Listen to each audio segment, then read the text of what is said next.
বন্ধুরা, এটা অনেক দিন আগের ব্লগ। তো আমরা যাচ্ছিলাম মা মেয়ে, কোথায় যাচ্ছিলাম? হ্যাঁ, গানের ম্যামের বাড়িতে যাচ্ছিলাম অটো করে। এই দেখো, এটা অনেক দিন হয়ে গেছে, এখন তো কয়েকদিন ধরে যাওয়া হচ্ছে না, পরীক্ষাও চলছে, আবার যাওয়া হবে শনিবার দিন এক্সাম শেষ হওয়ার পর। তো এই দেখো, এই অটোতে করে আমরা চলে যাচ্ছি। এই অটো দাদাটা আমাদের পরিচিত, তো দাদাও চিনে গানের ম্যামের বাড়ি, তো সেখান থেকে আমরা দেখো চলে যাচ্ছি অটোতে করে।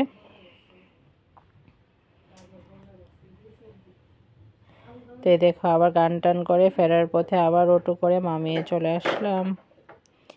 এসে আমরা বিশালগড় বাজারে একটু দোকানে গিয়েছিলাম, একটু কেনাকাটি ছিল, মামিয়েই ছিলাম শুধু। তো কেনাকাটিটা করে মেয়ে বলছিল একটু টিফিন করবে, তো এখানে চপ ভাজতে চলে গেল।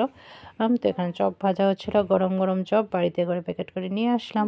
তো এবার চানের বাবাকে ফোন করলাম, চানের বাবা এসে আমাদেরকে স্কুটি করে নিয়ে আসলো। তো এখানে কেনাকাটি বাজার টাজার সেরে চলে আসলাম।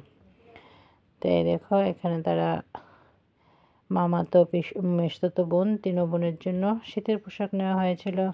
তো ওকে বন্ধুরা, বাই বাই, সবাই ভালো থেকো, সুস্থ থেকো, টাটা।